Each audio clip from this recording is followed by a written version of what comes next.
آپ جاہل بابوں کی مثالیں پیش کر کے لوگوں کو بابا لیس اگر بنا رہے ہو، اس کا مطلب آپ لوگوں کو قرآن و سنت کھلواڑ بنا رہے ہو. قرآن جس کے جو سمجھ میں آئے وہ قرآن و سنت کی تشریح شروع کر دے. آگے پھر تبع تابعین ہے، پھر ان کا سلسلہ. میں اپنی سند محمد صلی اللہ علیہ وسلم تک الحمدللہ پیش کر سکتا ہوں. ہمارے دینی مدارس میں جو طالب علم فارغ ہوتا ہے وہ بتا سکتا ہے ہم نے بخاری فلاں سے پڑھی، جس سے پڑھی انہوں نے بخاری کس سے پڑھی، انہوں نے کس سے پڑھی، انہوں نے کس سے پڑھی. یہ پورا سلسلہ امام بخاری تک، پھر امام بخاری کا سلسلہ محمد صلی اللہ علیہ وسلم تک. یہ سارے بابیں ہیں. جو ان بابوں سے ہٹ کے ہمیں دین پیش کرے گا تو میرے بھائی وہ اس کا اپنا اسلام ہوگا. اس کو اٹھا کے آپ دیوار پہ مار دو، پھینک دو. آپ امام ابو حنیفہ کو ہم کیوں فالو کرتے ہیں؟ انہوں نے خود سے قرآن و حدیث نہیں سمجھا، انہوں نے حماد الکوفی سے سمجھا. حماد الکوفی نے اپنا نائب بنایا امام حنیفہ کو کہ میرے بعد ان سے علم حاصل کرو. حماد الکوفی نے کس سے سمجھا؟ ابراہیم نقعی سے. انہوں نے علقمہ اور اسود سے، انہوں نے عبداللہ بن مسعود سے، انہوں نے محمد صلی اللہ علیہ وسلم سے. ہم قرآن جس سے پڑھتے ہیں قاری سے، اس کی سند ہماری نبی تک جا کے ملتی ہے.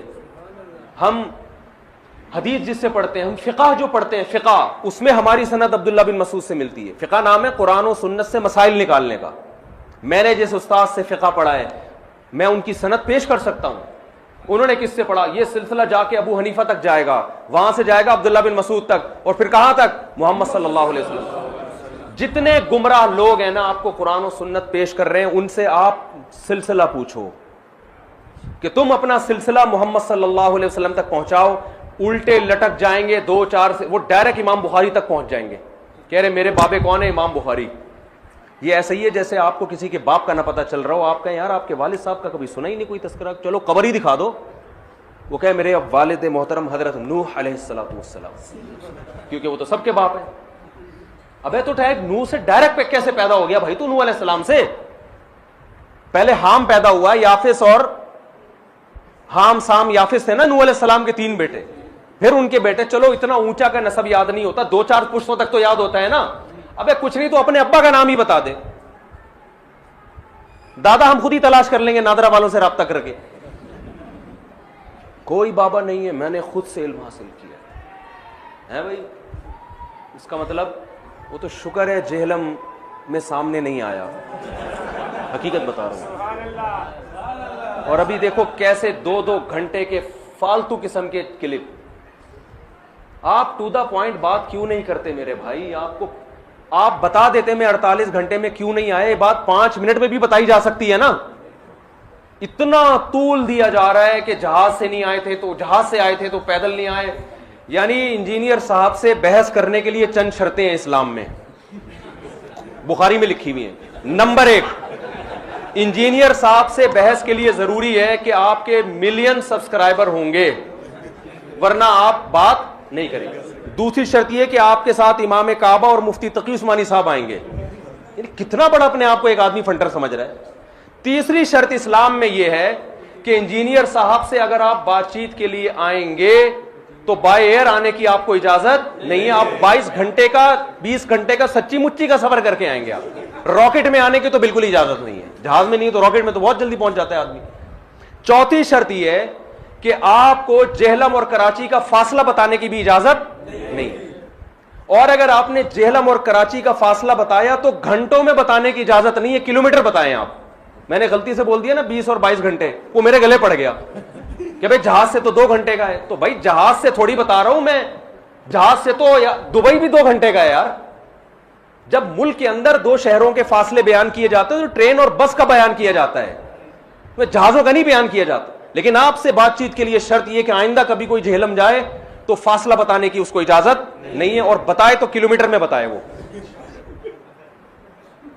آئی بات سمجھ میں؟ کلومیٹر میں بتائے، جہاز سے بھی نہ آئے.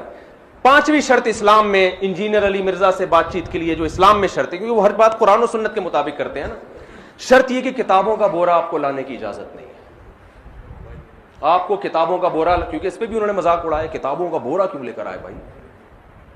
صرف ایک قرآن لانے کی اور ایک بخاری لانے کی اجازت ہے. یہ بھی ایسی شرطیں جو آج تک اس کائنات میں کسی نے نہیں. 6ٹھی شرط یہ ہے کہ آپ اکیلے آئیں گے یا مفتی تقی صاحب امام حرم آئیں گے. 5 آدمی آپ کو لانے کی اجازت نہیں ہے. یعنی میں اتنی کتابوں کا بورا خود ہی اپنے کندھے پہ اٹھا کے لے کے جاؤں گا, اور مجھے اگر حوالہ تلاش کرنا ہوا, ہم نے تو کام ڈیوائڈ کیے ہوئے تھے نا بھئی, ایک رجسٹر تھا اس میں انجینئر کے کلپ کے حوالے تھے, وہ میں نے اپنے بھانجے کو, بیچارہ 18 سال کا لڑکا ہے وہ, اس کے پکڑایا ہوا تھا, یار جو جو کلپ مانگتا جاؤں مجھے نکال کے دیتے رہنا. اس تعاون کی بھی انجینئر صاحب کی طرف سے ہمیں اجازت نہیں ہے کہ ہم کسی سے یہ تعاون, وہ لیپ ٹاپ بھی میں اپنے پاس رکھوں ہے بھائی, اور جناب اللہ بھلا کرے آپ کا, ساری کتابیں بھی میں اپنی جیب میں ڈالوں, اور اگر میں وہاں کسی سے طلب کرتا ہوں یار یہ, میں نے ایک مولانا صاحب بھی تھے بہت میرے شاگرد ہیں, وہ بیچارہ ابھی فارغ ہوا ہے جامعۃ الرشید سے دورے سے, اس کو میں نے حوالوں کے لیے کہ میں جس حدیث کا حوالہ مانگوں فوراً کتاب نکال کے, کیونکہ عالم یہ کام زیادہ اچھا کرتا ہے. یہ تعاون کی بھی انجینئر سے بات چیت کے لیے آپ کو اجازت نہیں, حوالے بھی میں وہاں بیٹھ کے خود ہی نکال رہا ہوں گا, بیٹھ کے کلپ بھی اس کے خود ہی نکال, سارے کام میں خود ہی کروں گا. تو یہ 1.5 گھنٹے میں تھوڑی ہوگا, پھر یہ 3 گھنٹے میں تھوڑی ہوگا, اس کے لیے تو 15 گھنٹے چاہیے. اور چلو اگر یہ شرط آپ کی طرف سے تھی کہ 5 آدمیوں کو بٹھانے کی اجازت میرے علاوہ, یعنی یا 6 آدمیوں کو بٹھانے کی اجازت نہیں ہے, تو یہ شرط میں بھی انجینئر کی طرف سے یہ شرط ہے کہ 48 گھنٹوں کے اندر آپ یہ اناؤنس نہیں کر سکتے کہ مفتی صاحب میں آپ سے اس شرط پہ بات چیت کرنے کے لیے آمادہ ہوں کہ کیمرہ مین کے علاوہ کسی اور کو بیٹھنے کی اجازت نہیں. آپ یہ 48 گھنٹے میں اناؤنس کر دیتے نا میرے بھائی, آپ 48 گھنٹے میں کہہ دیتے کہ مفتی صاحب نے یہ جو کہا ہے نا کہ 6 آدمی آئیں گے, یہ مجھے بالکل بھی پسند نہیں, مجھے بالکل بھی پسند. وہ ایک آدمی نے کہیں رشتے کا پیغام بھیجا نا, تو لڑکی والوں نے لڑکے کو بلایا, ان کو لڑکا بالکل پسند نہیں آیا, انکار کر دیا, لڑکا چلا گیا, چلو بھائی ہماری قسمت. اس کے بعد لڑکی کے ابا نے لڑکے کو فون کیا, بیٹا آپ گھر پہنچ گئے؟ جی پہنچ گیا. بیٹا میں ایک بات آپ سے کہنا چاہتا تھا کہ آپ مجھے بالکل پسند نہیں آئے. لڑکے نے کہا ٹھیک ہے انکل کوئی بات نہیں. تو یہ فون کرنے کی کیا ضرورت تھی, وہ تو آپ نے وہیں بتا دیا تھا کہ یہ رشتہ نامنظور ہے. تو وہ لڑکی کا باپ کہتا ہے دیکھیں نامنظور تو ہے لیکن اس کی وجہ میں نے نہیں آپ کو بتائی تھی. نامنظور تو ہے, وجہ یہ کہ مجھے بالکل پسند نہیں آیا. اس نے کہا انکل چلے کوئی بات نہیں. کہہ رہے یہ ذرا میری وائف سے بھی بات کریں. تو وائف نے اٹھایا, بیٹا آپ ہمارے گھر آئے تھے نا, مجھے بھی آپ بالکل پسند نہیں آئے, مجھے بھی آپ بالکل پسند. پورے خاندان سے اس کی بات کرائی, وہ بیچارہ گالیاں دینے پر آ گیا, یار بھائی نہیں پسند آیا تو فون بند کرو یار.